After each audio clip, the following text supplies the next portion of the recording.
everybody becomes ghosts. But these beings, you can feel them more than others because they're much more vibrant life. The only thing that's been lost is the physical body, the rest is on, looking for another possibility. There have been some sages who dematerialize their bodies. When you open the room and see there is no body, just a little bit of dust is all he left. Physical body, the mental body, the pranic body, what we are referring to as liberation is to dissolve these three physical dimensions. What is left is unboundedness. This unboundedness, you can refer to it as God. Even when you live in the body, you can still enjoy it.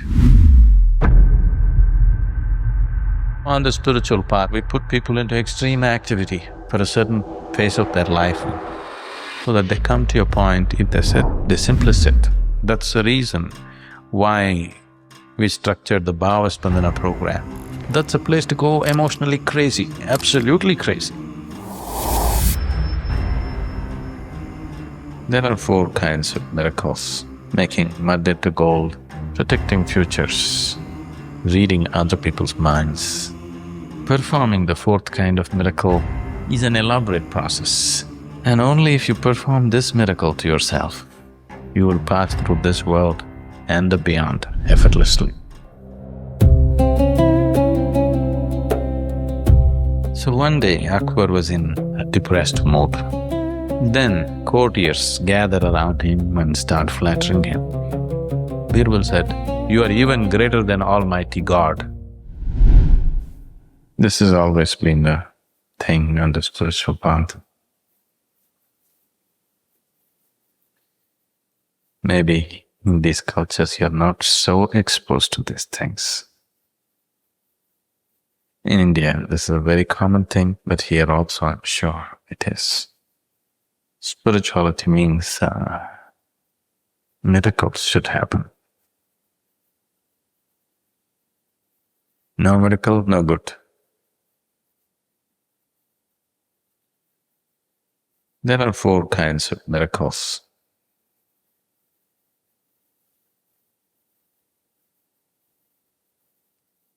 One kind is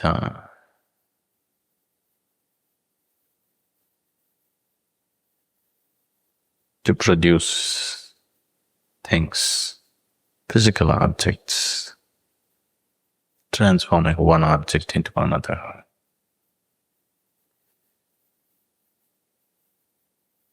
Making mud into gold. Fortunately, those people are limited. Otherwise, if they turn all the mud into gold, they will all be dead. You won't be able to grow anything. Turning water into milk, fortunate, there are few of those cows. If you turn all the water into milk, then you will be in deep trouble. That's one kind of miracle. Transforming objects or producing objects. Next kind of miracle with which people are fascinated is predicting futures, telling you today about tomorrow. The next kind of miracle is reading other people's minds. There's nothing much worth to read in most people's minds, but people like to read other people's minds. Most people are very fascinated by this also. These three kind of miracles are most common everywhere. Producing objects, predicting future, reading minds and telling people what's happening right now. The fourth kind of miracle is transforming a human being into a state of peacefulness and joyfulness, which is not in any way enslaved to anything outside of himself. It's all by himself. So these are the four kind of miracles. The first one is very gross. people who are still fascinated by things, people who are still, the fundamental insecurity and greed is not gone in a person. They are always thrilled by. If you make mud into gold, they are very thrilled.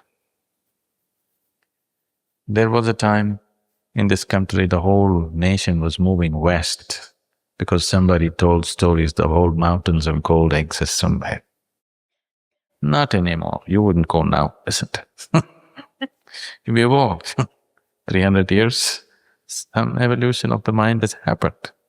Now you want to go riding mad west, even if they tell you such stories. But here also, there is a segment of the population who will set forth. Not the whole population, there are certain people. The next two, people fall prey to this very easily, predicting futures, reading minds. But it takes a certain amount of evolution and maturity in a person to appreciate the fourth kind of miracle. And only if you perform this miracle to yourself, that you know how to be peaceful and joyful within you, by your own nature, then you will pass through this world and all the other miracles are concerned with immediate realities. If you get gold, yes, life will get a little better today. If you know what's going to happen tomorrow, maybe you can defeat your competitors. If you know what's happening in somebody else's mind, maybe you can take advantage of them right now.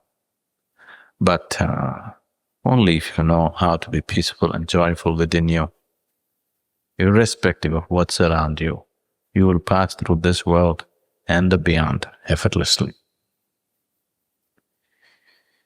So, performing the fourth kind of miracle is an elaborate process. The first three are instantaneous.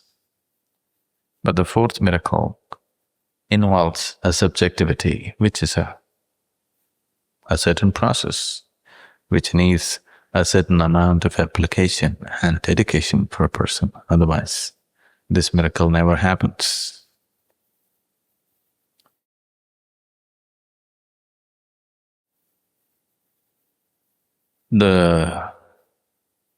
If this miracle has to happen, one must do the right thing. People have always been trying to find shortcuts to it. It doesn't really work like that. One must apply himself, otherwise it doesn't come.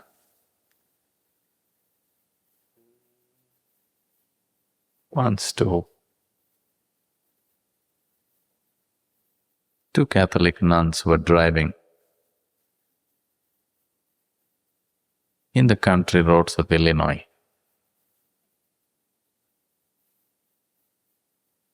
They ran out of gas. So they started trekking to the nearest farmhouse. They went there. In the middle of the afternoon, already the lonely farmer was already pissed drunk. They went and asked for gas. He said, "It's in my tractor. You want to take it, you take it." They went around looking for some kind of a container to take the gas.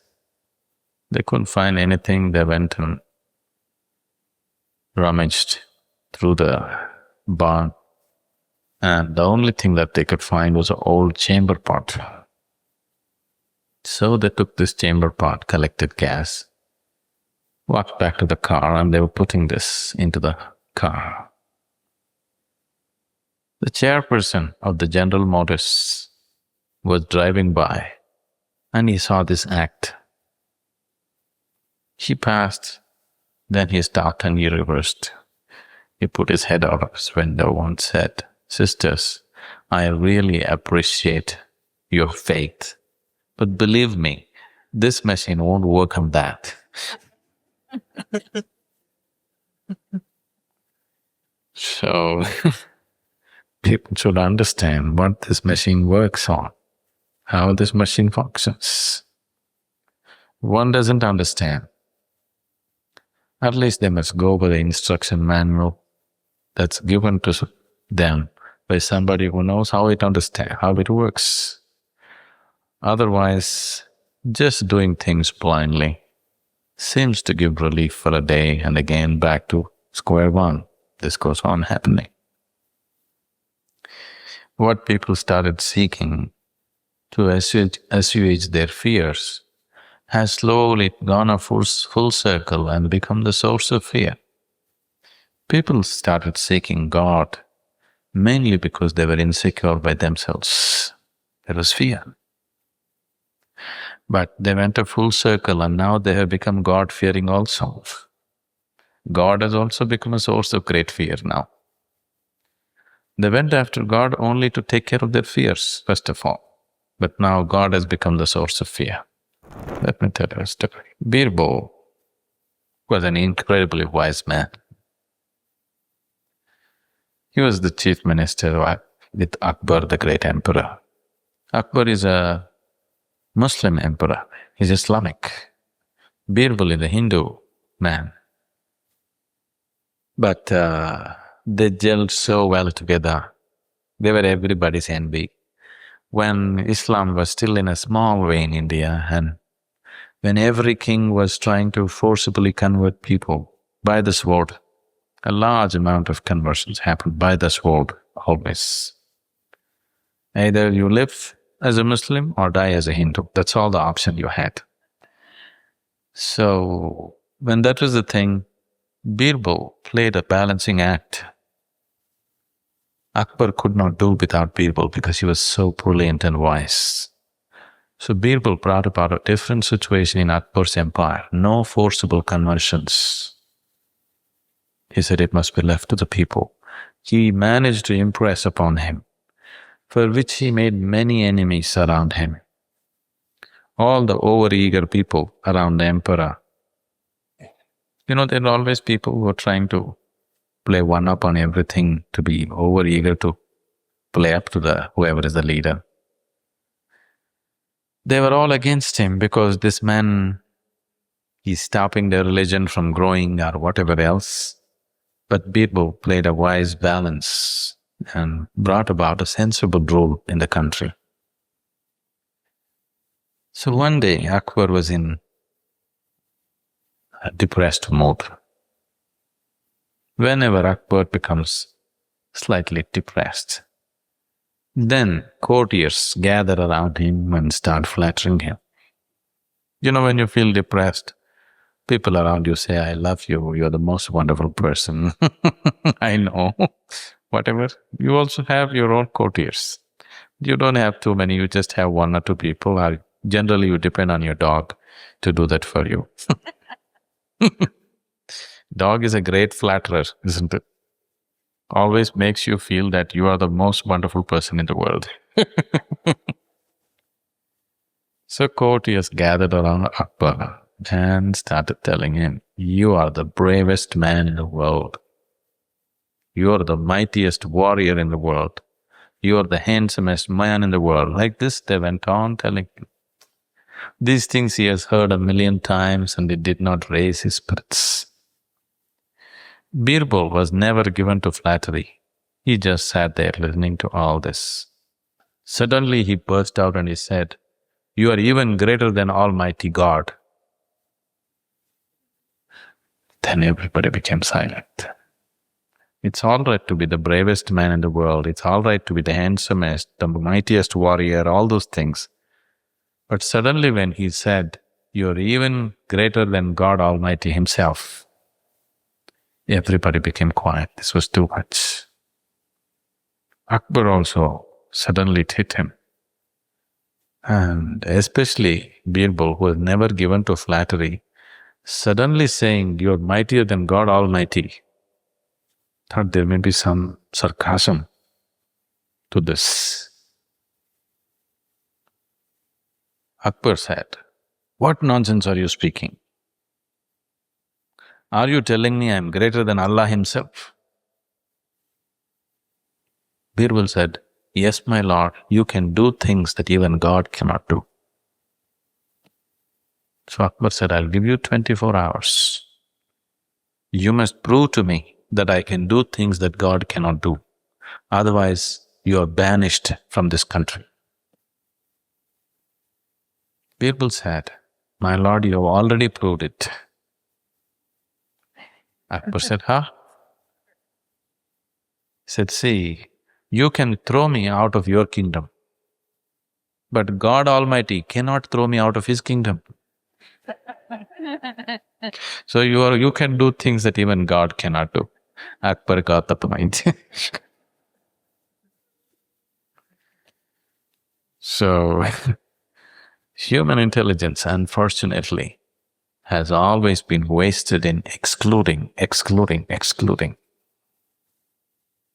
You know, all your advertisements are all about making you exclusive, isn't it? If you want to become exclusive, you become a mummy. You'll be very exclusive.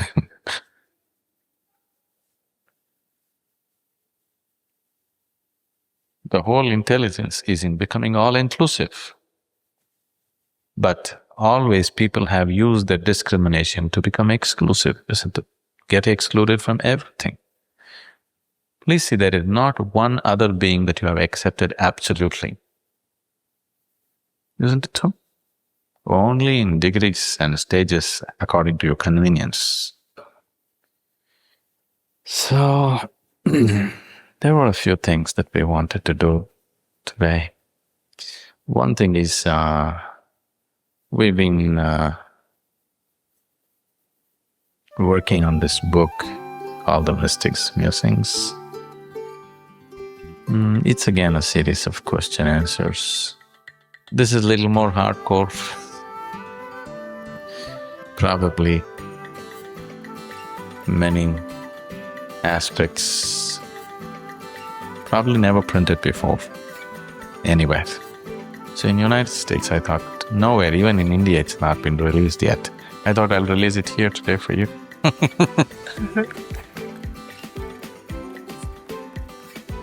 That's well.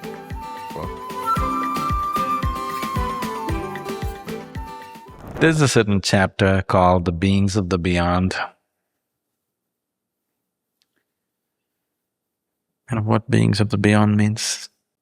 Those kind of beings who are not in your normal current level of experience. So this is like a chapter introduction. It starts with a little poem. The ruthless debtor that she is claimed back earth that you fancied was you. The ruthless debtor that she is claimed back earth that you fancied was you.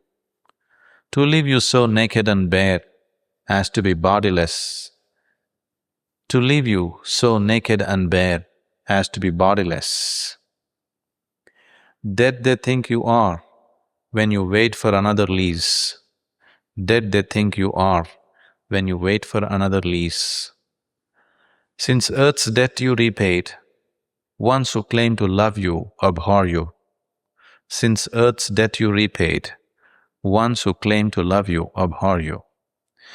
With me, the wanderer of the twilight world, with me, the wanderer of the twilight world, you can rest upon my breast to annul your destined course. You can rest upon… with me, the wanderer of the twilight world, you can rest upon my breast to annul your destined course. The way life is happening right now, the way you experience life right now, today modern science is telling you, in the physical realm itself, there are so many life forms right here, which you don't see or experience. Yes? Suppose, what are these called as? House mites, is it? Dust mites, what are they called? Dust mites? They outnumber us here. Actually, their satsang is bigger than ours. Isn't it so? They have 1 million people in their satsang. We are just a small number. Because we just live in our own ignorance. We think this is our satsang, but actually they're having a grand satsang going. Million man satsang is not a small satsang, isn't it? So, even in the physical realm, there are things which are not in your experience. Beyond the physical, there are other realms of existence where there are certain beings. Now, there are various dimensions to it. We are not handling those dimensions in the book or this chapter. We are looking at the other dimension of the human being. Beyond the physical, when the human being exists without the body, what is the nature, how he functions, and what are the tendencies with which he works, how it happens. In that kind of detail, that it's all very technical. It's not a ghost story. It is not like you heard… Definitely everybody heard ghost stories when you were young and… Yes? Is it very popular in America? Huh? Okay. I think Harry Potter is doing big business out of that, telling ghost stories. In India, stories like this, if your grandmother starts telling you a story, it'll go on for a whole month. Same story. Indian stories are always very, very elaborate, going into every detail. Story inside a story inside a story inside a story, like that. Because, it's a 10,000-year-old culture. We had a lot of time to make up stories. So this is not a ghost story, this is handled just technically. That even the worst skeptic cannot deny it, because it's so technical and to the point. At the same time, it is not entertainment, it's an understanding of life. What you call as body is… we know today it is just earth that we picked up, isn't it? Through the food that we eat, we just transformed earth into body.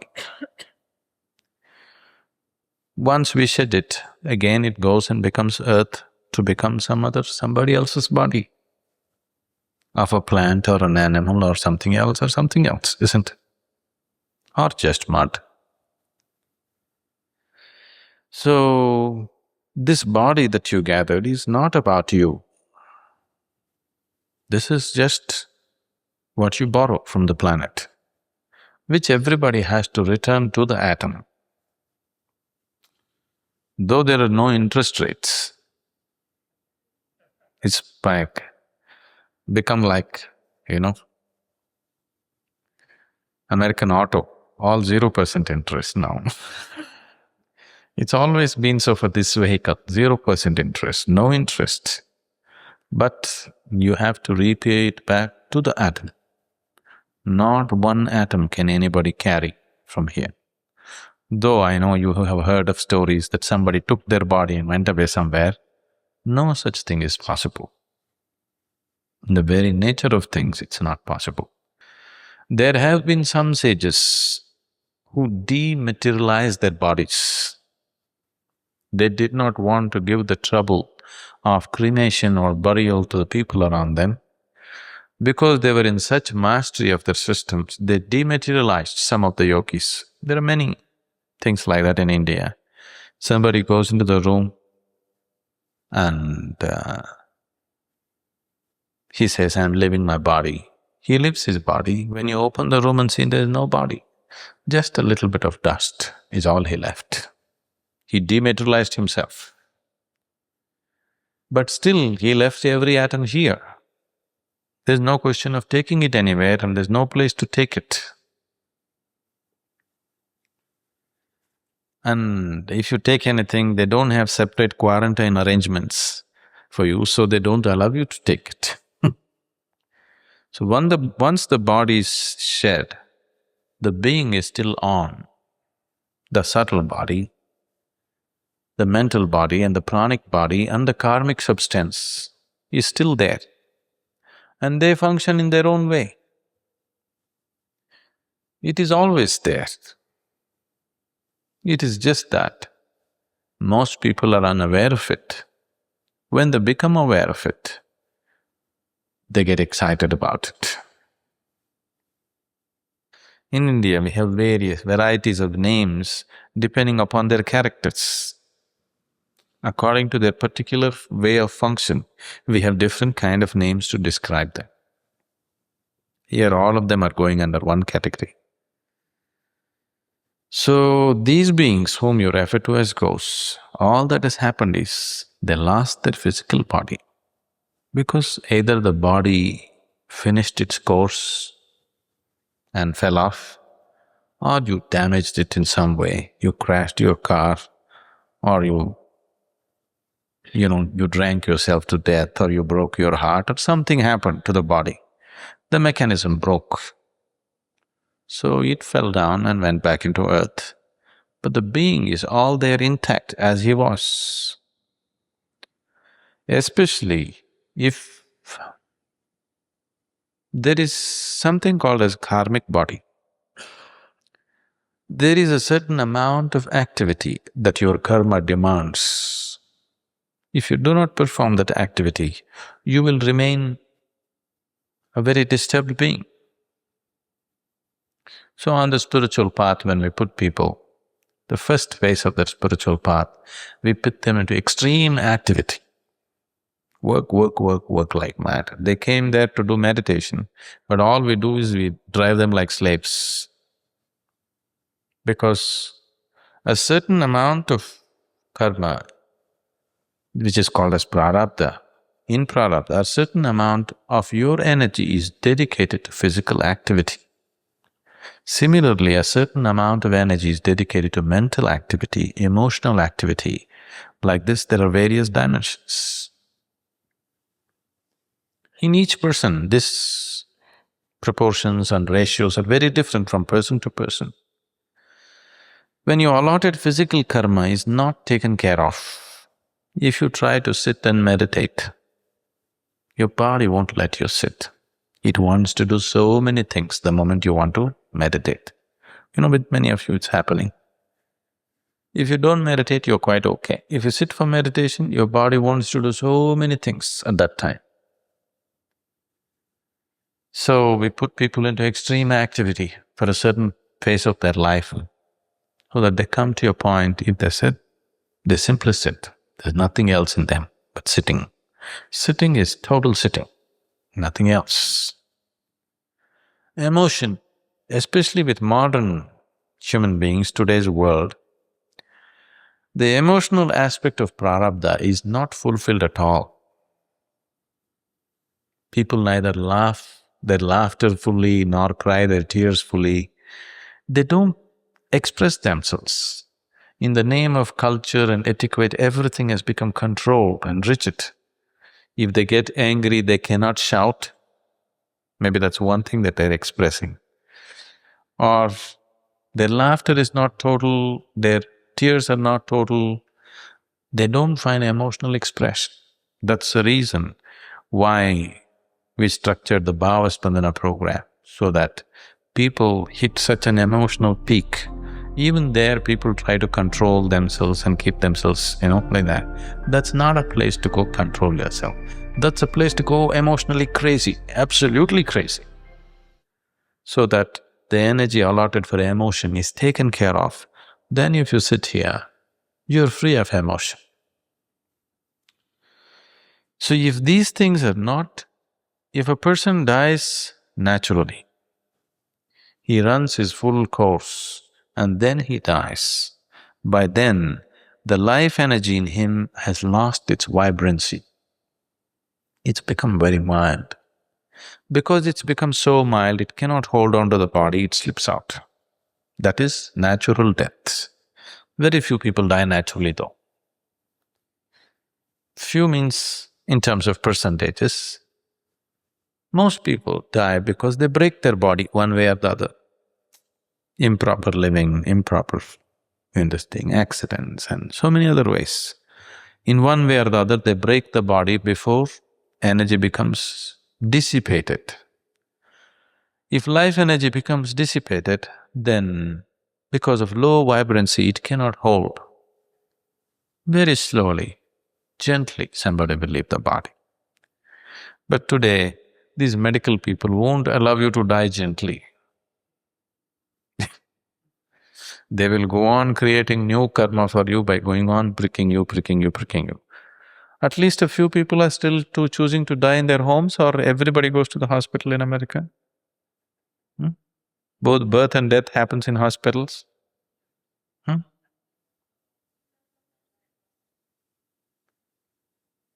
So, in India, still people have this right that when he gets old, he can just, no, I don't want to go to any hospital. And he dies. Maybe he dies 1 or 2 years early than if he had gone to the hospital, but he dies the way he wants to die. It's important. So if somebody dies of old age where the vibrancy of life has become very minimal, this life finds another body very easily, very quick. Those kind of disembodied beings, you can't feel them so much unless you're very sensitive. But somebody died when his course is not complete, then it's vibrant life, you can feel it so much more. This is the reason why people started saying, if somebody dies of accident or murder or suicide, they become ghosts. Everybody becomes ghosts. But these beings, you can feel them more than others because they're much more vibrant life. So this goes in this line and into details of how, why, what of it, the mechanics of it. No ghost stories, no entertaining stories there, but very technical about how this whole thing happens. Namaskaram, Sadhguru. What is the bliss body? We have probably even in introductions, we are talking about these 5 layers of the body, you know what they are. The physical body, which is referred to as the food body, the mental body, the pranic body or the energy body. There's another one called as Vijnanamaya Kosha, it is generally referred to as the etheric body. And the 5th is the bliss body. The first 3 are physical in nature, they're physical existence. This physical body is obviously physical, the mental body is also physical, the pranic body is also physical. Prana is like electricity, it is still a physical force, very subtle, but still physical. What we are referring to as etheric is a transitory body, it is neither physical nor non-physical. It is in a process of transition. Bliss body is totally non-physical. Bliss body is non-physical means it has no… non-physical means it is incapable of having a form. Yes, you understand? See, only the physical can have a form. Now this has a form because it's physical. If it is non-physical, there is no form, isn't it? So the formless is also unbounded. So the formless unbounded is right now held in a form. So the structure for holding it is the physical body, the mental body, the pranic body and the karmic substance, which are created by these 3 bodies, holds or encapsulates the bliss body. The more blissful you become, the less physical you become. Have you noticed this with yourself? When you're very happy, all your physical needs will come down. Is that so? Your need for sleep, your need for food. The more blissful you become, you will see the food, sleep and whatever the physical demands on the body will get less, because the more blissful you become, the less physical you become. Because the bliss is the non-physical dimension of life. Why in many ways, in different situations, we are referring to a human being as an unbounded being is because the blissfulness in him is unboundedness. It is non-physical. Anything that is beyond the physical has no boundaries of its own. Only the physical dimension in the existence has boundaries, isn't it? Do you understand what I'm saying? Only the physical is capable of boundaries.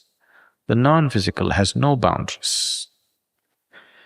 So what is referred to as bliss body is being referred to as a body because the word body fundamentally means physical, a boundary.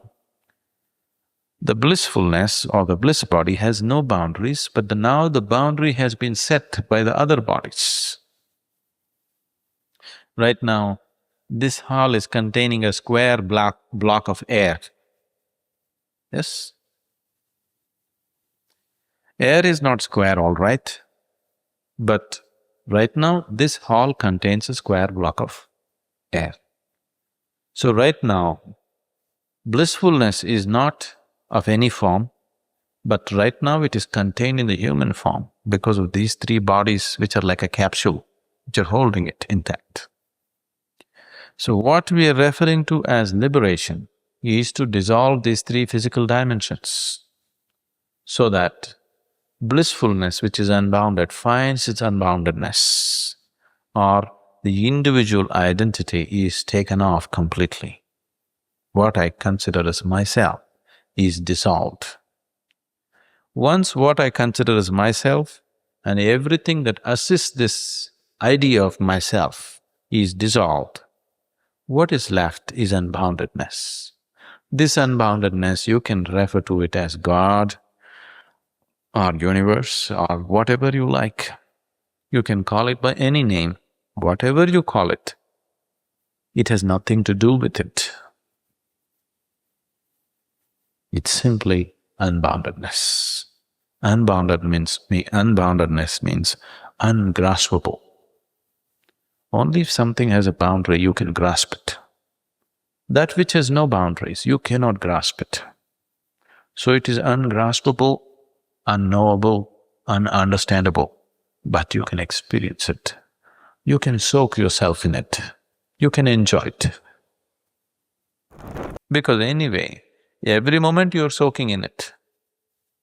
But you get so identified with the limited bodies that you created, the unlimited in you remains untouched. So what we are referring to as the bliss body, calling it a body is a falsehood, but right now it is a body. It's like the square block of air here. Just like that, the bliss is in the form of a body right now because it is contained in this. It is capable of taking any shape. But right now it has taken this shape because it's contained in this shape. So that dimension of you is being referred to as the bliss body. Whatever we looked at the other beings of the beyond, these people whom you call as ghosts, for them also everything is intact. The only thing that's been lost is the physical body and the grosser aspect of the mind. The logical dimension of the mind has been dropped and the physical body has been dropped. Rest is intact, everything. The pranic body, the karmic body, the subtler mind, the subtler body, everything is intact. Only these two things, only that which belongs to the earth has been dropped. The rest is on, looking for another possibility. Namaskaram, Sadhguru. Where does grace come from? It doesn't come from anywhere. It always is. We're always talking about grace descending because when you're identified with the body, exist here as a limited human being, you always think what is higher is literally higher. God means… nobody does God like this, isn't it? God means like this. People have assumed he must be above, not below. And that's a mistake. Because they thought he's above, he's not below, I think that's the reason people raped this planet so badly. If they thought God is below, then maybe they would have walked a little more gently on this planet, isn't it? Because when we say something is higher than you, people always think what is higher has to be literally higher. In that context, we are talking about grace descending. It neither ascends nor descends. It is. So it doesn't have to come, it always is. When you become receptive, suddenly it feels like it's come. It comes into your experience. It doesn't actually come. It always is. But it comes into your experience. So in your experience, it feels like it's raining upon you. But it actually all the time is. Grace has no space and dimension. It simply is. But it falls into your experience. Namaskaram, Sadhguru. Can you define grace? Only what's confined can be defined, isn't it? Only that which can be confined into between two lines can be defined, isn't it? What cannot be confined cannot be defined. Right now, grace means, let me put it the way, the normal parameters of how you understand it. Physical grace means, say for example, you know the gravity.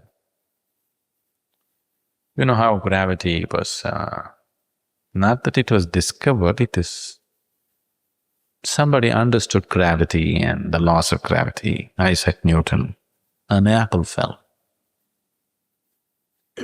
It's a very significant step for humanity, understanding that apples fall only down, not up.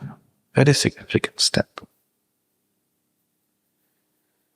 But why did Isaac Newton pay so much attention to this little apple falling down when the whole tree was growing up? The whole tree is being pulled up by something, isn't it? Just a small apple is falling down. But you missed out on that. That something is pulling the whole tree up. What was inside the earth as a little seed, something pulled it up, isn't it? So physically, we can see grace. Sunlight is grace right now. Gravity is pulling you down. Your physical needs and compulsions always pulling you down. There is something else which is always pulling you up. Which force you become available to, that's all that is. Why a guru comes into the picture is, in his presence, grace becomes easily dispensable, easily available. It is not available otherwise, it always is. But without a medium, most people miss it. Except a few. Most people miss it if there is no medium for them to make it available to them. Most people would not understand one thing from the other if…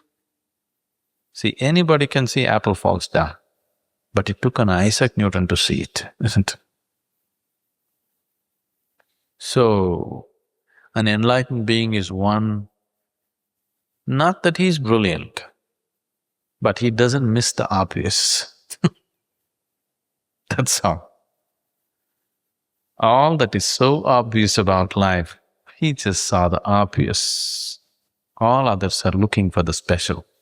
That's all the difference is. He saw the most obvious of life. Others are always seeking that which they think is special.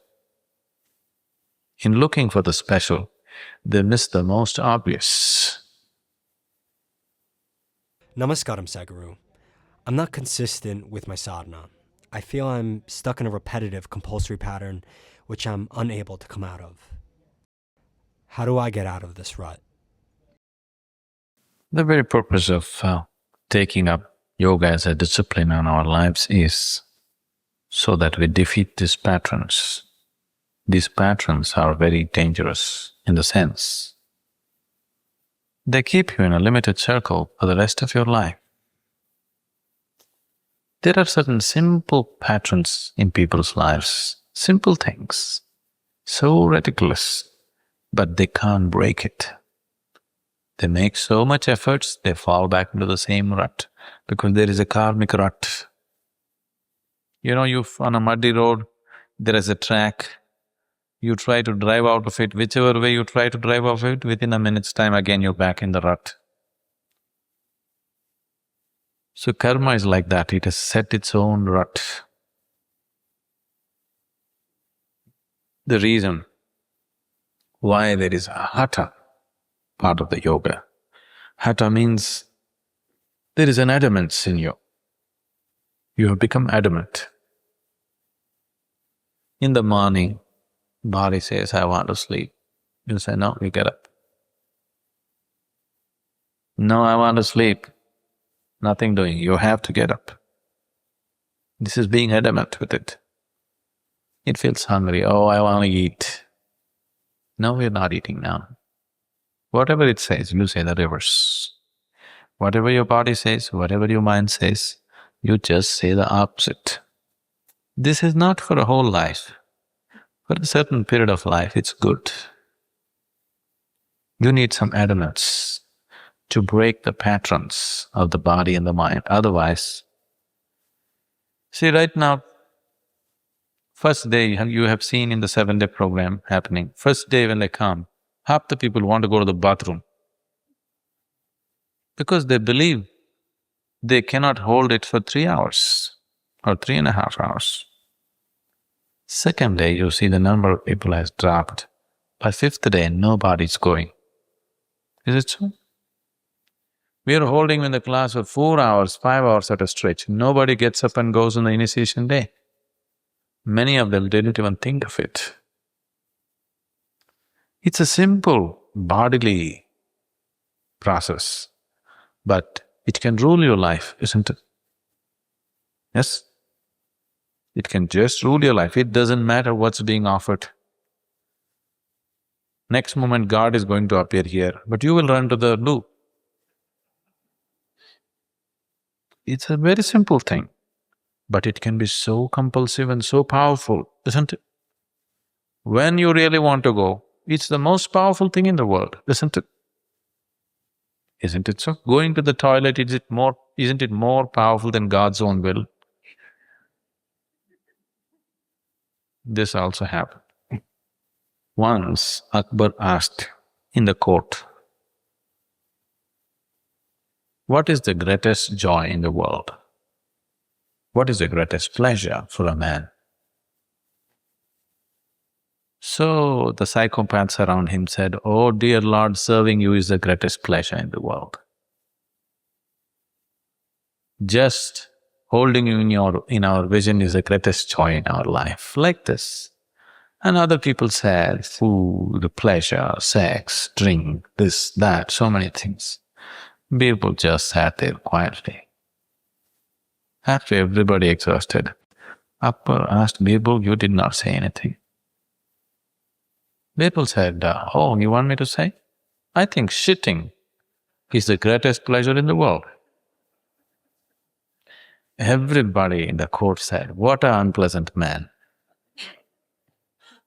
How can he say such things in the court and get away with this nonsense? Everybody reacted. Akbar said, why are you saying such a thing? People said, praying to God is the greatest pleasure, serving the king is the greatest pleasure, mother's love is the greatest pleasure, so many things everybody has said, all the so-called beautiful things. Birbal said, shitting is the greatest pleasure. Then Akbar got really angry and he said, you said such a blatant thing in front of the court. You better prove what you said. So Birbal said, just give me some time, I will prove it. Akbar was very fond of hunting So they usually have… Indian kings always had hunting palaces in the forest. They have like hunting cabins, a small scale palace, because it involves security and so many things. So they have… So they organized a hunting trip. After brisk hunting for 2-3 days, then another 3-4 days will be simply pleasure, eating, drinking, like this. So Birbal arranged a room for Akbar without a toilet, and he made sure all the women in the palace were there with him. And all his favorite foods he fed him. Well, when the morning came, Akbar realized there was no toilet. He asked, yes, where is the toilet? Birbal said, no toilet, because you think that sitting is such an abhorrent thing. You, a mighty king like you, should not do such lowly things. Akbar said, what is this nonsense? He wants to go into the forest and finish his thing, but the room was locked by evening. And in the room there are women. He cannot sit in the room and do it. It became so bad he could not control it. When there was no other option left, then Birbal took him to the toilet, and you could hear sounds of ecstasy coming from Akbar. Then Birbal asked, was I wrong in saying shitting is the greatest pleasure? So when it compels you, you forget everything else, isn't it? But do you see, within a few days' time, people have just forgotten to run to the toilet? If somebody has a physical problem, something, it's different. For most people, it's not a physical limitation. It is a certain way. It's a certain relief. Not just the physical relief, people need something. It's a pattern that they've set for themselves. Within just 3-4 days, we are breaking that pattern for people. Then they sit forgetting about all those things. So these patterns are very deep-rooted. Don't you take them lightly. They are so deep-rooted. Some people may take a lifetime to break a simple pattern. Most people never get to break their patterns. They glorify their patterns. They gold paint their patterns and say, this is the way I am. This is my nature. This is not your nature. This is the nature of your bondage. Karmic patterns set such crazy inroads into your life. You cannot do anything about them unless you take conscious action about it. Otherwise, they rule your life. At the end of your life, you look back and see why you did the things that you did. You're quite kinky if you look at it that way. You may think you're normal, but examine the little things that you're doing in a certain way. It's quite kinky. It is just that karma has set its patterns. You have to follow it. Either you break it with your awareness, or you simply succumb to it. So the programs are held in such airtight situations. Simply, one aspect is to break all the physical karmic ruts just like that. If you break that in a single situation, then becoming aware and moving into other dimensions becomes so effortless. So programs like Samyama are held in tight situations, absolute silence. This is the kind of food that you eat, this is how you do it, from morning to night, everything that you do is just set so that you don't fall into your own patterns. But in that, people try to create their own little patterns, the old patterns they want to continue. They don't know what they're denying themselves. Just falling into the pattern of the program, it breaks your patterns. Otherwise, by yourself, you can never break it. because the very way you think and feel supports your patterns, always. So, whatever patterns you have right now, one thing is, that's why we started the program with this 6 months anyway, I'm gonna do it. Every day in the morning, 6 months, I'm going to do my pranayama, I'm going to meditate in that. No. There is no other way. If I'm going crazy, I still do my pranayama. I'm sick and dying, I still do my pranayama. Just set it up. 6 months. In 6 months' time, most of your patterns will be obliterated. Suddenly there's a new sense of freedom in you. Many of you noticing this? Just getting up in the morning was such a struggle. Suddenly, getting up and sitting and doing this in the morning becomes effortless. We create various other things. I shouldn't be talking about all the devices. Morning, what would you like to drink? Given to yourself, you would like to drink something, coffee or maybe whiskey, it depends. What's your choice?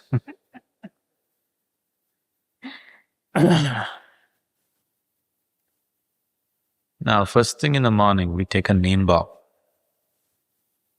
When we are in the ashram, the first thing we eat is the most bitter thing. Neem is extremely bitter. First thing in the morning, a neem ball. Now you cannot eat a neem ball unawares. You can drink coffee unawares, you can drink whiskey unawares, you can drink anything that you like unawares. Something that's bitter, you cannot do unaware, you have to do it with extreme awareness. Do you see this? If you have to do something that you don't like, you have to do it with awareness. First act in the morning, we want to start it with awareness, not with unawareness. It's good for the body, that's another thing.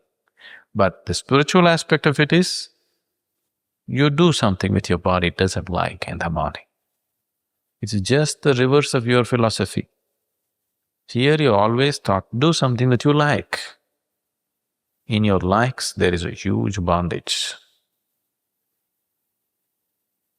And somebody who can joyfully eat the bitterest thing, first thing in the morning, oh, she will go through office effortlessly. Isn't it so? He will go through family situations effortlessly, isn't it so? So, you have to break the pattern. If you give yourself to our hands, we will do it. Otherwise, you must set your own… That's why commitment. Commitment is a simple way of breaking your patterns. A vow. 6 months I am going to do it. Are we taking a vow? Are we taking a vow right now? 6 months we are going to do it. Yes? That's how. Whether I like it or I don't like it, produces results, it doesn't produce the results, it's taking me to hell, but still I do it. It'll just break the patterns. Actually, the practice we are teaching it to you right now, I'm adding a certain pleasantness to it and teaching. I can just twist it in a different way and make it extremely unpleasant, but much more rewarding, 1,000 times more rewarding, but very unpleasant experience of doing pranayama. We can turn your practices like that. But many of you will not sustain the practice if it becomes like that. So be keeping it pleasant. We can make it a bitter practice, but very rewarding spiritually. It's not a time to do such things. When I know you won't run away anymore, then I can do that with you.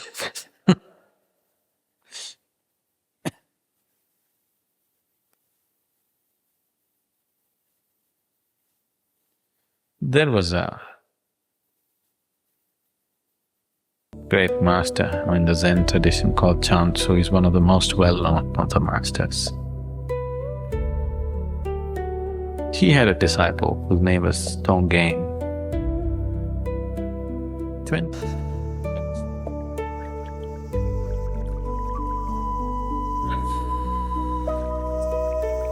Master, I have a feeling that I have done all the sadhana that I can do, and it would be good for me to go out for a year like a wandering monk and come back.